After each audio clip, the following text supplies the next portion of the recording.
मित्रांनो नमस्कार. मी अरविंद पाटील. मित्रांनो, तुम्ही जर ह्या चॅनलवरती नवीन असाल तर माझ्या चॅनलला सबस्क्राईब करा आणि हा व्हिडिओ जास्तीत जास्त शेतकऱ्यांच्या पर्यंत पोहोचवा.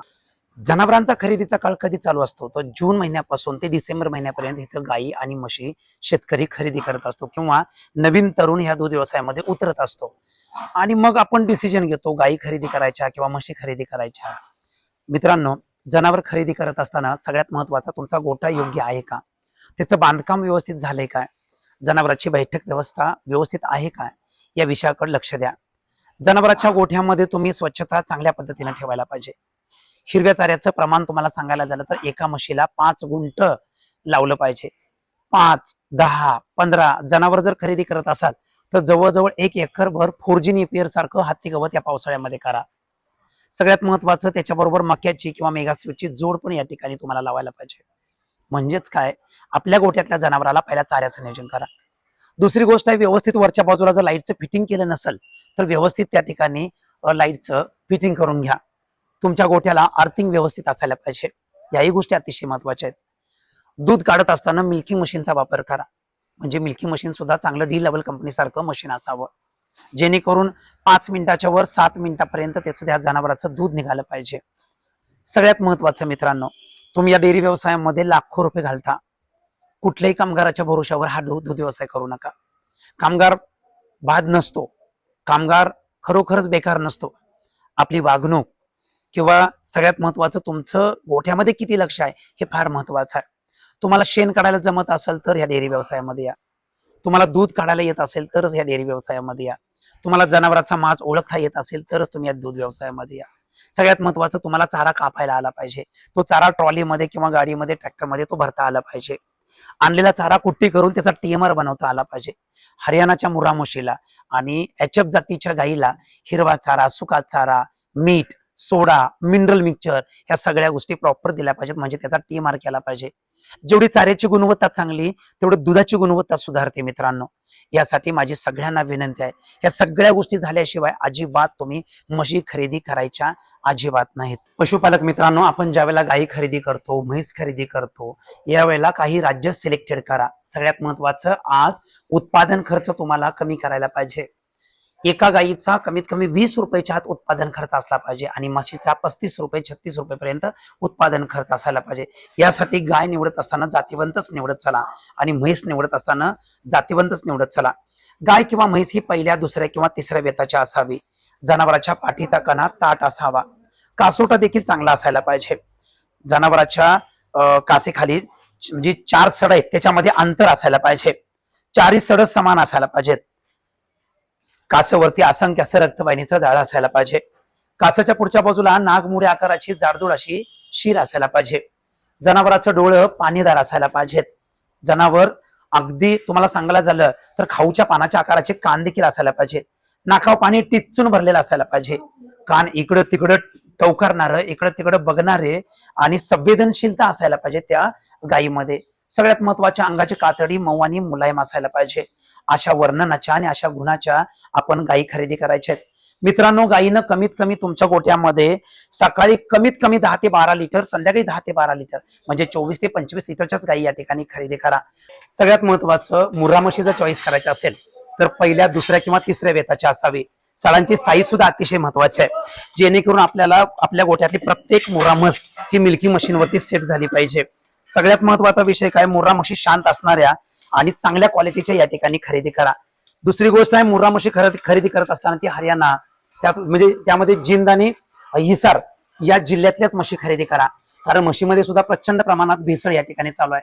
मला एवढंच सांगायचं आहे, आपण दूध व्यवसाय करत असताना आपल्या गोठ्यामध्ये जी जातीवंत जनावर आहेत, त्या जातीवंत जनावरांची निवड करत असताना प्रॉपर चांगल्या पद्धतीने व्हायला पाहिजे. सगळ्यात महत्वाचं, कुठल्याही प्रकारचं आपल्याला फसवणूक या ठिकाणी नको आहे.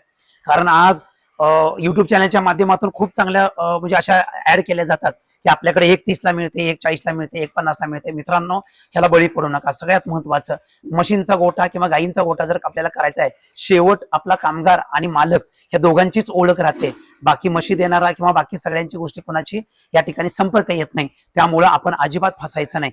आपल्या गोठ्यामध्ये अशा क्वालिटीचं मिल्किंग मशीन आणि अशा पद्धतीचा गोठा या ठिकाणी करायचा आहे. तुम्ही गायी खरेदी केल्या, म्हशी खरेदी केल्या म्हणजे तुमचं काम झालं नाही, अजिबात नाही. तुम्हाला तुमच्या गोठ्यामध्ये ज्यावेळेला आपण हरियाणा किंवा पंजाब किंवा आमच्या महाराष्ट्रातनं आपण गाई म्हशी खरेदी करतो त्यावेळेला गोठ्यात आल्यानंतर आपल्याला सिमेंटवरती काम करावं लागेल. उदाहरणार्थ काय, मुर्रा म्हशीमध्ये जर खरोखरच पुढे जायचं असेल तर ABC वीरावल्ली या कंपनीचं आपल्याला सिमेंट वापरायला पाहिजे. आज माझ्या गोठ्यामध्ये सांगायला झालं तर जवळपास 15 सेक्स सिमेंटच्या चांगल्या चांगल्या रेड्या आज म्हशीच्या पोट्यामध्ये आहेत. म्हणजेच काय, अशा गुणवत्तेच्या जर आपण रेड्या तयार केल्या तर निश्चितपणानं 2030 पर्यंत आपल्या गोठ्यामध्ये मुर्रा म्हशी जबरदस्त या ठिकाणी महाराष्ट्रामध्ये तयार होईल. हे आपण बारखाव्याने या ठिकाणी आपल्याला काम करायचं आहे. आणि एचएफ मध्ये जर काम करायचं असेल तर त्यांनी एचएफ मध्ये सुद्धा काही बुल बाहेरच्या देशातून त्या ठिकाणी त्यांनी आणलेला आहे. म्हणजे मला काय सांगायचं आहे, आपल्या गोठ्यामध्ये अशा गोष्टी तयार व्हायला पाहिजेत किंवा अशा कालवडी तयार व्हायला पाहिजेत की भविष्यामध्ये आमच्या गोठ्यातनं विक्री बाहेरच्या राज्यामध्ये झाल्या पाहिजेत. ही तळमळ या ठिकाणी आपण सगळ्यांनी पूर्ण करायची आहे. मित्रांनो, वेळ अतिशय फार कमी आहे आणि लोक फसवायच्या मार्गात आहेत. तर या ठिकाणी आपण कुठल्याही गोष्टीमध्ये तंतोतंत आणि एक काम करा, तुम्ही पारंपरिक पद्धतीच्या व्यवसायामध्ये अजिबात काम करू नका. तुम्ही स्वतः यामध्ये गोठ्यामध्ये काम करावं लागेल, तुम्हाला अगदी शेणघाण काढावं लागेल, तुम्हाला स्वतः चारा कापायला लागेल, कुट्टी करावी लागेल, सायलेज बनवून ठेवा. तुम्हाला चारा आणायचा नसेल तर सायलेज बनवून घ्या. हाताने चारा काढायचा नसेल तर चांगल्या कंपनीचं मिल्की मशीन या ठिकाणी खरेदी करून घ्या. शेण कमी काढायचं असेल किंवा दिवसातनं 2च वेळा काढायचं असेल किंवा स्पेस मोठा असेल तर असा भव्य असा मुक्त गोठा या ठिकाणी तयार करा. म्हणजे सांगायचं तात्पर्य काय, आपल्या गोठ्यामध्ये तुम्ही आता उतरतानाच सेमी ऑटोमायझेशन मध्ये या ठिकाणी उतरायचं आहे. आणि सगळ्यात महत्वाचं, तुम्ही ज्यावेळेला गोठा करता त्यावेळेला त्या जनावरांच्या नोंदी सुद्धा अतिशय महत्वाच्या आहेत. आपल्या या जनावराचा टॅग नंबर किती आहे, कितव्या वेताची आहे, कधी डिलिव्हरी झाली, तिला कधी भरवलं, कुठलं भरवलं, याचा सगळा डेटा हा ब्रिडिंगो ब्रिंदा डेअरी ऍप सगळ्या नोंदी या ऍप मध्ये ठेवायच्या आहेत. तर माझी अशी विनंती तुम्हाला अशी राहील की आजच तुम्ही ब्रिडिंगो ब्रिंदा डेअरी ऍप ही डाउनलोड करून घ्यायचं आहे आणि आपल्या सगळ्या जनावरांचा डेटा त्याच्यामध्ये ठेवायचा आहे. यानं काय होईल, रिपीट माझ्यावरती येणाऱ्या जनावरांचं प्रमाण कमी होईल. कत्तलखान्याकडे जाणारी जनावर सुद्धा या ठिकाणी वाचतील आणि अचूक असा तुम्हाला मेसेज येत राहील की उद्या 12 नंबरची, 22 नंबरची, 32 नंबरची अशी मुर्रा म्हस माझ्यावर येणार आहे, त्याच्यावर लक्ष ठेवा, तिचा उद्या 21वा दिवस आहे, अशा प्रकारचे या ठिकाणी मेसेज येऊन जातील. म्हणजेच काय, तुमचा आमचा डेअरी व्यवसाय हा आदर्श करायला पाहिजे, नव्या तंत्रज्ञानाने युक्त असा आपल्याला गोठा करायला पाहिजे आणि आपल्याला या डेअरी व्यवसायामध्ये खरंच पुढे जायचं आहे. मित्रांनो, या जनावरांच्या गोठ्यातलं दूध सुद्धा या ठिकाणी आपल्याला 80 रुपयाच्या वर आपण या ठिकाणी विकलं गेलं पाहिजे. आणि एक माझी विनंती आपल्या सगळ्या शेतकऱ्यांना, महाराष्ट्रातल्या सगळ्या पशुपालकांना माझी विनंती आहे, एक काय करा, एक टार्गेट फिक्स करा, त्याच्यावरती जनावर पाळू नका, विनाकारण अंगावरती काही घेऊन बसू नका. हे काही टार्गेट पूर्ण झालं, उदाहरणार्थ 30 म्हशी झाल्या तर 31वी म्हस तुम्ही पाळू नका, तुम्ही ब्रिडिंग वरती काम करा आणि दूध विक्रीवर फोकस करा. मित्रांनो, तालुक्यामध्ये, जिल्ह्यामध्ये, राज्यामध्ये आणि देशामध्ये मुर्रा म्हशीचं किंवा एकंदरीत म्हैस दूध फार प्रचंड प्रमाणात कमी आहे. 80 रुपयाच्या आत कोणीही दूध विकू नका, कारण तुम्ही 60-65 रुपयांना अजिबात दुधाची विक्री करू नका, कारण हे चुकीचं आहे. कारण लाखो रुपयाची जनावर आणायची, लाखो रुपयाचा गोठा करायचा, त्याचबरोबर नवं तंत्रज्ञान आणायचं, फार मोठ्या कंपनी एवढे पैसे गुंतवून राहतात आणि आपण जर असं फुकट जर कोणाला 60 रुपये, 54, 58 रुपये आणि 62 आणि 65 रुपये दिलं, हे निश्चितपणानं चुकीचं आहे. तुमच्या गोठ्यातलं दूध 80 रुपयाच्या प्लसनच या ठिकाणी गेलं, यासाठी आपण सगळे म्हणून प्रयत्न करूया. दुसरी गोष्ट आहे, गायीमध्ये तुम्हाला उतरायचं असेल तर आज या ठिकाणी तुम्ही 36, 37, 38, 40 रुपयेपर्यंत आपल्याला या ठिकाणी गाई, 35 रुपयाच्या आत दूध धंदाच तुम्ही करू नका. 35 रुपयाच्या वरनं जर दूध व्यवसायाचा जर या ठिकाणी जर रेट असेल म्हणजे गायीचा, तर निश्चितपणानं तुम्ही गाय या विषयामध्ये उतरा, कारण उत्पादन खर्च हा प्रचंड प्रमाणात वाढत आहे. आज शासनाकडनं सुद्धा अशी अपेक्षा आहे, दूध संघांच्याकडनं अपेक्षा आहे की गायीचा 3,5,8,5 हा 40 रुपये झाला पाहिजे आणि म्हशीचा 6,090 हा 60 रुपयानं झाला पाहिजे, तरच आपल्याला 70-75चा डेअरीचा रेट परवडतो आणि 80 रुपयाचा प्रायव्हेट विक्रीच्या वर आपल्याला करायचं असेल तर 80 रुपयाच्या वरती परवडतो. यासाठी आपल्याला ही पावलं उचलायला पाहिजेत आणि त्यामुळे आपल्याला शेतकरी राजा आमचा शहाणा झाला पाहिजे. दुसरी गोष्ट आहे, या डेअरी व्यवसायामध्ये बारकावे आहेत. तुम्ही चारा 2च वेळेला टाकायचा आहे, चारा मिक्स करून TMR करून घ्यायचा आहे, कुट्टी मशीन टेक्नॉलॉजीनं चांगलं युक्त असं घ्यायचं आहे, मुक्त गोट्याकडे या ठिकाणी लक्ष द्या, 24 तास पाण्याची सोय करा. मुर्रा म्हशी किंवा एचएफ जातीच्या गायी निवडायचं असेल तर जून ते डिसेंबर हा विषय अतिशय महत्वाचा आहे, याच्याकडे लक्ष द्या. सुक्या चाऱ्याचं स्टोरेज या ठिकाणी करून ठेवा.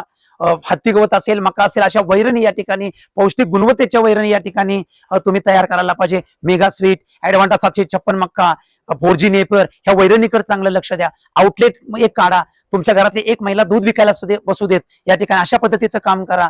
त्याच्यामध्ये पनीर, खवा, बासुंदी ह्या गोष्टीकडे तुम्ही या ठिकाणी कुल्फी वगैरे, कारण आज भेसळी खरोखर ह्या भेसळी अजिबात राहता कामा नयेत, उद्ध्वस्त या ठिकाणी व्हायला पाहिजेत. कारण आज खरं प्रामाणिकपणे पहाटे 6 वाजल्यापासून 4 वाजल्यापासून काम करून आमच्या पदरात काहीच हातात राहीना झालंय. आणि चोरच सगळे हे पाम तेलाचं पनीर करा, ते अॅनालॉग पनीर तयार करा, हे करा ते करा, हे सगळं खरं हे शेतकऱ्याच्या विरोधातलं काम आहे. या ठिकाणी हे सुद्धा या ठिकाणी आपल्याला उद्ध्वस्त करायचं आहे. खरोखर या गोष्टी आम्हाला अजिबात नको आहेत. आमच्या शेतकऱ्याला घामाचा दाम या ठिकाणी मिळाला पाहिजे. मित्रांनो, एवढंच नाही, हे सगळं करण्यासाठी आपल्याला अपुरं ज्ञान घेऊन या डेअरी व्यवसायामध्ये कृपा करून मी हात जोडून विनंती करतो, अपुरं ज्ञान घेऊन डेअरी व्यवसायामध्ये येऊ नका. तुम्ही गाई म्हशी काय करता, अपुरं ज्ञान घेता, तुम्ही गोठ्यामध्ये अजिबात त्याचा सहभाग राहत नाही आणि मग कामगाराच्या भरोश्यावरती तुम्ही गोठा करता आणि एक वेळ अशी येते की माझा गोठा सगळा विकायचा आहे. हे 100% चुकीचं आहे. खूप वाईट गोष्ट आहे. या ठिकाणी आमच्यासारखी माणसं जीव तोडून तुमच्यासाठी सांगायला लागल्यात की अशा पद्धतीचं आहे, अशा पद्धतीचं आहे, ह्या युनिट पर्यंत जायला पाहिजेत. आणि सगळ्यात महत्वाचं, युनिट होत नाही. पहिला सुरुवातीला 10 आणा, 4-5 महिन्यानंतर पुन्हा 5 टाका, 15 एका बायाला दिलं तर 1 नंबर काम चालू होतं. 100-110 ची लेवल तुम्हाला वर्षभर राहते. यासाठी प्रयत्न करायला पाहिजेत. गाईमध्ये सुद्धा तसंच आहे. सुरुवातीला 10 घ्या आणि 5 महिन्यानंतर परत त्यात 5 टाका, म्हणजे दरवर्षी 10 दूध येतील जनावर आणि 5 वेळेला झालेले राहतील. म्हणजे अशा पद्धतीचं काम करायला पाहिजेत. आणि हे काम जर तुम्हाला करायचं असेल, दूध व्यवसायामध्ये यशस्वी व्हायचं असेल, तर निश्चितपणानं 2 दिवसाचं प्रशिक्षण आहे, त्यासाठी या. नसेल, धार काढायची असेल, शेण काढायचं असेल, मिल्की मशीन लावायचं असेल, स्वच्छता असेल, गोठ्यात काय काय अडचणी बघायचं असेल, तर तुम्ही 8-8 दिवसाचं सुद्धा या ठिकाणी तुम्ही राहू शकता. आम्ही निश्चितपणानं चांगली दिशा द्यायचं काम करतो. आणि मी सांगितल्या पद्धतीने तुम्ही हा व्हिडिओ फॉलो करा. सगळ्यांना या ठिकाणी याची व्हिडिओची लिंक सगळीकडे पोहोचवा. माझ्या चॅनलला सबस्क्राईब करा. मी इथंच थांबतो. जय हिंद, जय महाराष्ट्र. धन्यवाद.